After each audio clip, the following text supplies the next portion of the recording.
যেই পুরুষ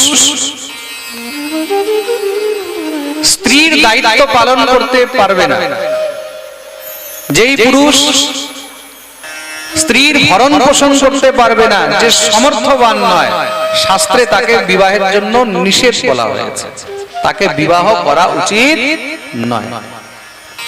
শারীরিক রূপে শুধু অক্ষম নয়, কেউ যদি শারীরিক রূপে অক্ষম রয়েছে, সে যদি স্ত্রীর ভরণ পোষণ না করতে পারে, বা কেউ যদি আর্থিক রূপে অক্ষম রয়েছে, স্ত্রীর ভরণ পোষণ না করতে পারে, সে যদি স্ত্রীর পালন না করতে পারে, সেই পুরুষ যদি বিবাহ করে কোন স্ত্রীকে ঘরে এনে কষ্ট দেয়, তাহলে কিন্তু তাকেও নরক ভোগ করতে হবে। খুব মন দিয়ে শুনবে, সবাইকে মনে রাখতে হবে। আমার কামাই নেই, বউকে আমি খাওয়াতে পারবো না, বউকে আমি কাপড় কিনে দিতে পারবো না, তার পালন পোষণ করতে পারবো না, তার খরচ উঠাতে পারবো না, কিন্তু বিয়ের জন্য মহারাজ একদম মাতাল হয়ে আছে, বউ চাই। আরে বাবা, পাগল হয়ে আছে, বউ চাই। আরে বউ আনলে বউকে মহারাজ রক্ষাও তো করতে হবে, সেই সামর্থ্য না হলে বিবাহ করার কোনো অধিকার নেই। সামর্থ্যবান যে, তাকেই কিন্তু মহারাজ সঞ্চয় করতে হয়, চাহে সে স্ত্রী হোক, চাহে সন্তান হোক, চাহে মহারাজ সামাজিক কোনো দায়িত্ব হোক। প্রেম সে বলো রাধে। যার সামর্থ্য নেই তাকে কখনো গ্রহণ করতে নেই। পানি গ্রহণ তো দূরের কথা, যার সামর্থ্য নেই তাকে পানি গ্রহণও করতে। বিজয় বাবু বুঝতে পেরেছো তো? প্রেম সে বলো রাধে রাধে। শাস্ত্র বারবার বলে দিয়েছে। কিন্তু বিবাহের পরে যদি কোনো কারণে স্বামী অসুস্থ হয়ে যায়, কোনো কারণে যদি সে অসক্ষম হয়ে যায়, রোগী হয়ে যায়, কোনো কারণে যদি সে বিকলাঙ্গ হয়ে যায়, সে অবস্থায় যদি কোনো স্ত্রী তার সেবা না করে, কোনো স্ত্রী যদি তাকে ছেড়ে দিয়ে চলে যায়, তখন সেই স্ত্রীকে বলছে মহারাজ এক জন্ম দুই জন্ম নয়, তাকে কল্প কল্প পর্যন্ত নরক ভোগ করতে হয়। প্রেম সে বলো রাধে রাধে। এই সংসারের মধ্যে এমন স্ত্রীও আছে যে স্বামী তাকে নিয়ে ঘুরতে যায়নি, তার জন্য স্বামীকে ছেড়ে দিয়েছে। এমন স্ত্রীও আছে স্বামী অনলাইন পিজা অর্ডার করেনি, তার জন্য ডিভোর্স দিয়ে দিয়েছে। হ্যাঁ, আর এই সংসারে এমন স্ত্রীও আছে যে স্বামী বিছানায় পড়ে আছে, আর সেই স্ত্রী বছর বছর ধরে সেই স্বামীর মলমূত্র পরিষ্কার করছে, তাকে সেবা করছে, তার শুশ্রূষা করছে। আমি নিজের চোখে দেখেছি। আপনাদেরকে একটা সত্য ঘটনা বলছি। আপনাদের এই পশ্চিম বাংলার মধ্যে বীরভূম জেলায় একটা জায়গা রয়েছে সিউড়ি, হয়তো অনেকে জানে কি না, নাম হয়তো শুনেছ হবে। সিউড়ি নাম শুনেছ? সিউড়িতে তার পাশেই সাঁইথিয়াতে প্রত্যেক বছর আমার ভাগবত পাঠ হয়। তা সিউড়ির ভক্তরা বৃন্দাবনে গিয়ে ভাগবত সপ্তাহ পাঠ দিয়েছিল। আমাকে নিমন্ত্রণ করে এসেছিল এখানে, বাবা সিউড়িতে আপনাকে আসতেই হবে, আমরা বৃন্দাবনে এসেছি, আপনাকে সিউড়ি আসতে হবে। আমি সিউড়ি গেলাম, সব ভক্তরা ওখানে সব দেখা করতে এসেছে, ভিড় লেগে গেছে। ওখানে আমাদের এক অনেক প্রিয় ভক্ত রয়েছে, গোপাল সোনা পরিবার। আর ভগবত ইচ্ছা 2 মাস আগে সেই গৃহের মালিক বৃন্দাবনে, আশ্চর্য দেখুন, বৃন্দাবনে বাঁকে বিহারী মন্দিরের দর্শন করছে, আর ঠাকুর দর্শন করতে করতেই সে সেখানে নিজের দেহ ত্যাগ করে দিয়েছে। সবসময় বলতো যেন ঠাকুরের দর্শন করতে করতে আমি দেহত্যাগ করতে পারি, দেহত্যাগ করতে পারি। ভগবান কি লীলা করেছেন, বৃন্দাবনে ডেকেছে তাদেরকে, বৃন্দাবনে গেছে দর্শন করতে, ভান্ডারা উৎসব করতে, বাঁকে বিহারী দর্শন করছে, করতে করতে হঠাৎ করে সেখানেই পড়ে গেছে। এমন দেহত্যাগও কিন্তু সবাই সৌভাগ্যে পায় না। ওনাদের ঘরে আমি গেছি, অনেক ভক্তরা দেখা করতে এসেছে, তার মধ্যে এক মাতাজি দেখা করতে এসেছেন। মনে হয় বেশি থেকে বেশি বয়স যদি হয় 34-35 বছর হবে। কেউ যদি উনাকে দেখে মনে করবে বোধহয় এখনো বিবাহই হয়নি, হয়তো লাইভ পাঠ চলছে, উনারাও বোধহয় শুনছেন এখন। সবাই এসে প্রণাম করলো, উনিও এসে প্রণাম করেছে, দেখে মনে হচ্ছে যে কোনো অনেক বড় ঘরের বউ, আর বাস্তবেই অনেক বড় ঘরের মেয়ে, কোটিপতি ঘরের মেয়ে, কোটিপতি ঘরের মেয়ে।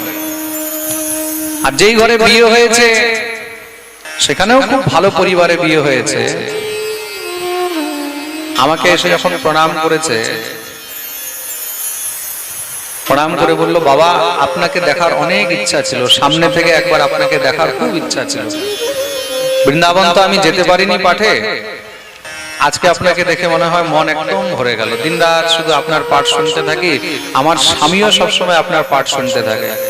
আমি ভাবলাম এটা তো নর্মাল কথা, অনেকেই পাঠ শুনে।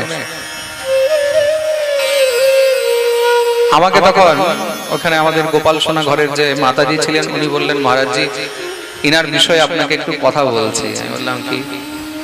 মানে আমি উনাকে একটা কথা বললাম, বৃন্দাবন কেন আসতে পারলে না? চলে আসতে বৃন্দাবন, কি আছে? সবাই এসে যে তুমি আসতে পারলে না? তা ওনার চোখের থেকে একটু জল পড়লো। আমাকে ওই মাতাজি বলল, মহারাজজি এনার একটা কথা বলবো। বলে কি? ইনার বিবাহের 1 বছর পরে ইনার স্বামীর অ্যাক্সিডেন্ট হয়, আর সেই অ্যাক্সিডেন্টে ইনার স্বামীর পিছনের যে বন আছে ওই বনটা ভেঙে যায়, কোমর ভেঙে যায়, আর উনি প্রায় 80% প্যারালাইজড হয়ে বিছানায় পড়ে আছে বিবাহের 1 বছর পরে। তার পেটে বাচ্চা ছিল, একটি মেয়ে সন্তান হয়েছে। আজকে 10 বছর ধরে তার স্বামী ওই বিছানার মধ্যেই পড়ে আছে, আর এই মেয়েটা দিনরাত 24 ঘন্টা নিজের স্বামীকে ভগবানের মতন সেবা। উনি বলছে, আর সেদিকে সেই মাতাজি ঝরঝর করে কাঁদছে। উনি বললেন, প্রভু আমার মনে কোনো দুঃখ নেই, আমার হয়তো এটা প্রারব্ধে লেখা আছে, ঈশ্বরের ইচ্ছা।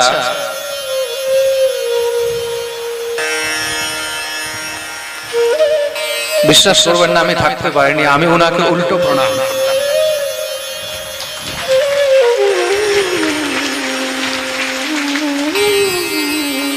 অন্য কোনো যদি মেয়ে হতো কবে ছেড়ে দিয়ে চলে যেত। আস্তে আস্তে তাদের ফাইন্যান্সিয়াল, তাদের আর্থিক সমস্যা অনেক শুরু হয়েছে। ঘরের মধ্যে যে একমাত্র কামাবার লোক, সে যদি বিছানায় পড়ে থাকে তাহলে তাদের কি অবস্থা? অনেকে হয়তো বলেছে, অনেকে অনেকবার বলেছে, আমাকে উনি মাতাজি বললেন, জীবন কেন নষ্ট করছো? উনি আমাকে একটা কথা বললেন, মহারাজজি যখন বিবাহ করেছিলাম তখন তো তিনি অসুস্থ ছিলেন, তখন তো তিনি সুস্থ ছিলেন, খুব সুন্দর ছিলেন। আমার মা বাবা তো সেসব দেখেই বিয়ে দিয়েছে, আমিও তাকে পছন্দ করে বিয়ে করেছি। আজকে সে বিছানায় পড়ে আছে, আমি তাকে কি করে ছেড়ে দিয়ে চলে যাই? কালকে যদি আমি বিছানায় পড়তাম, আমাকে যদি ছেড়ে দিয়ে চলে যায়, আমার ভাগ্যে হয়তো এটাই লেখা আছে, আর আমি এই জন্ম এটাই নিয়ে কাটাবো, আমার মনে কোনো কষ্ট নেই। আমি আজকে পাঠে এই প্রসঙ্গটা কেন বললাম? এখানে যত মেয়েরা বসে রয়েছে, অবিবাহিত বা বিবাহিত, সবার জন্য বলছি, জীবনে এগুলো শিক্ষার জিনিস। সে নিজে কাজও করছে, নিজে কাজ করছে, কর্ম করছে, অর্থ সঞ্চয় করছে, টাকাও কামাচ্ছে, কেন মেয়েকেও পালন পোষণ করতে হবে, স্বামীরও সেবা করতে হবে, তারও খরচ রয়েছে, সবকিছু করছে, তাদের দোকান রয়েছে, সব সামলাচ্ছে। জীবনে এরকম অনেক সময়, এরকম অনেক ঘটনা অনেকের সঙ্গেই হতে পারে। আর এরকম যে নারী হয় না, এই সংসারে তাদেরকেই একমাত্র মহারাজ সতী বলা হয়েছে। সতীর ডেফিনেশন কি এটা হয়তো আমি শাস্ত্রে পড়েছিলাম, কিন্তু নিজের চোখে যদি দেখেছি, প্রথমবার আমি ওই শিউরিতে গিয়ে ওই মাতাজিকে দেখেছি। আমি তার নামও জানি না। এই ব্যাসপীঠ থেকে বসেও আজকে বারবার তাকে প্রণাম করতে মন করছে।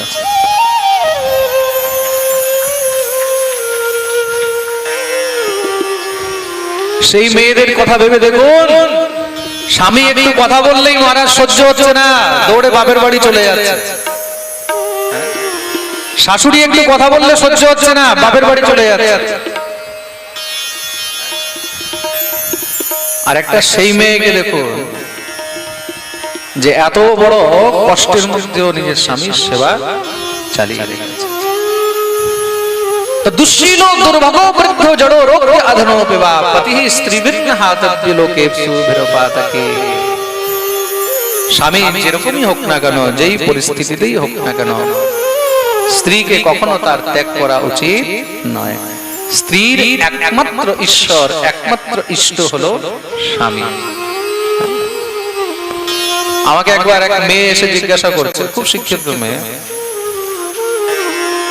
ডাক্তার মহারাজ পতি পরমেশ্বর কেন বলা হয়, স্বামীকে পরমেশ্বর কেন বলা হয়? পতিকে পরমেশ্বর কেন বলা হয়? তাকে আমি তখন এই কথাই শুনিয়েছি। স্ত্রীর জন্য পতি হলো একমাত্র পরমেশ্বর, পতি হলো তার মালিক। হয়তো অনেক সময় স্বামীর অনেক কথা শুনতে খুব খারাপ লাগে, অনেক সময় হয়তো মহারাজ স্বামীর সঙ্গে ঝগড়াও হয়, অনেক সময় নারীবাদী যে সোচ রয়েছে, নারীবাদী যে থিঙ্কিং রয়েছে, আজকাল তো ফেমিনিজম অনেক চলছে, তো স্ত্রী মহান, স্ত্রী এই, স্ত্রীদেরকে এই হওয়া উচিত, ওই হওয়া উচিত। আরে যেই ধর্মের মধ্যে নারীকে সাক্ষাৎ লক্ষ্মী বলা হয়েছে, যেই ধর্মের মধ্যে নারীকে দেবী বলা হয়েছে, যেই ধর্মের মধ্যে নারীকে মাতা বলা হয়েছে, যেই ধর্মের মধ্যে মহারাজ দেবতাদের হয়তো পূজা একদিন করে হয়, কিন্তু দেবীর পূজা 9 দিন ধরে হয়, সেই ধর্মের মধ্যে নারীকে আর কি দিতে চায়? এই হিন্দু ধর্ম সেই ধর্ম নয় যেখানে নারীকে লুকিয়ে রাখা হয়, ঢুকিয়ে রাখা হয়, ঘর থেকে বেরোতে দেওয়া হয় না, যেখানে মহারাজ কাপড় পরিয়ে ঢেকে দিয়ে রেখে দেওয়া হয়। এটা সেই ধর্ম নয়। এই ধর্মের মধ্যে সব স্বতন্ত্রতা রয়েছে। এই ধর্মের মধ্যেও যদি এর থেকেও বেশি কিছু হতে চাও, তাহলে এর থেকে বেশি শুধু পশু হতে পারো, আর কিছু হতে পারো।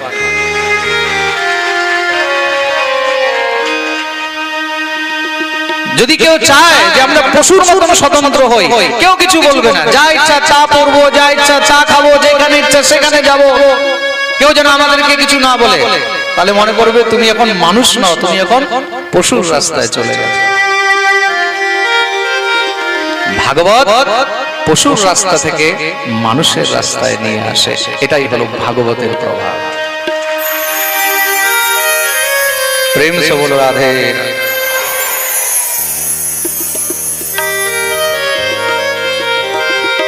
খুব মন দিয়ে শুনবে এই বিষয়ে। পতিকে পরমেশ্বর বলা হচ্ছে, এটা তো মহারাজ শুনছে, কিন্তু ঘরের মধ্যে স্ত্রীকে যে দেবী বলা হচ্ছে, এটা কেউ শুনছে না। শুনছে? প্রেম সে বলো রাধে। মনে রাখবে, পুরুষ যতক্ষণ পর্যন্ত ঘরে আছে ততক্ষণ পর্যন্ত তুমি স্বচ্ছন্দ আছো, স্বতন্ত্র আছো। কেউ তোমার দিকে চোখ উঠিয়ে তাকাতে পারবে না যেই ঘরের মধ্যে পুরুষ আছে। আর যেদিন ঘরের মধ্যে পুরুষ থাকবে না, না পুরুষের দাম সেদিন বুঝতে পারবে।